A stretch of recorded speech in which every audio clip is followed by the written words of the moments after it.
You know, shaitan wants that you worry about the future. That you just keep worrying. What's my son gonna do? Is he gonna rebel? What's my daughter gonna do? What's my husband gonna do? What's my wife gonna do? And you keep worrying about other people and what they're gonna do and how they're gonna feel.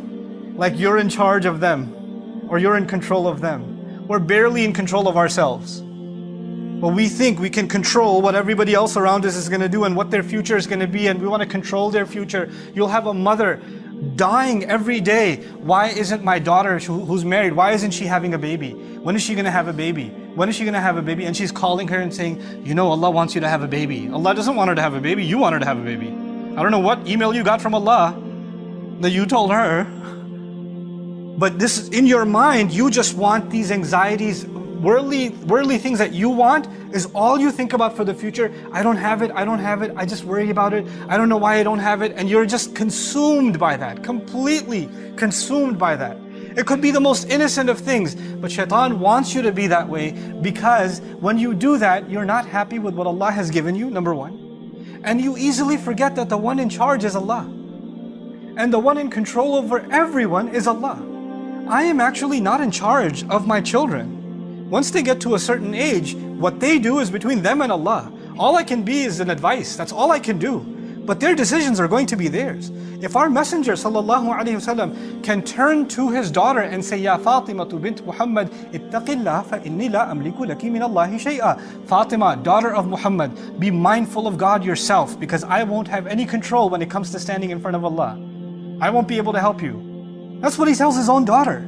So how do you and I think we have control over others, even within our family?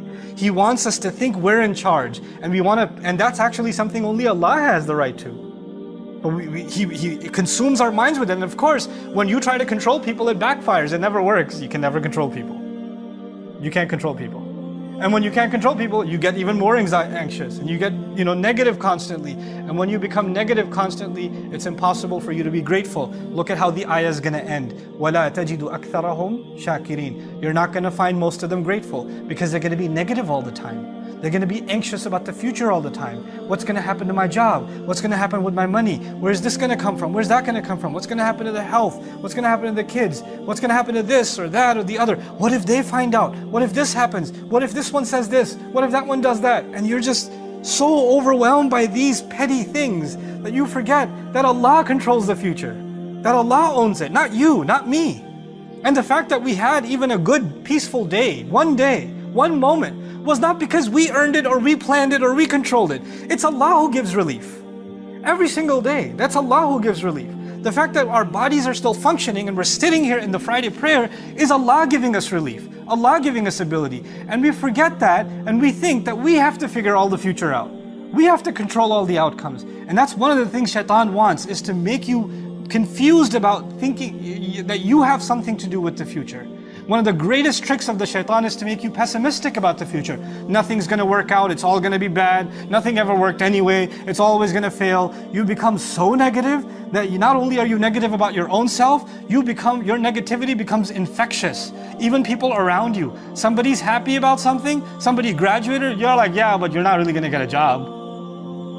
You just have to throw in some kind of negative, because, just our luck. Runs in the family, don't worry about it.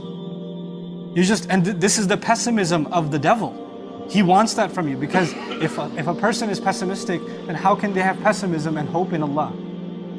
How can they have pessimism and reliance in Allah? Then with what heart are they making dua to Allah? If they've already accepted defeat inside, then nothing's going to work out. Then they have no expectation from Allah. Then they're the most essential relationship we have with Allah, which is that of asking Him, having hope in Him. You cut that off. You're hopeless. And what is shaitan by definition? He's hopeless. By definition, he's hopeless. And he wants you to become hopeless. These are his attacks from the front.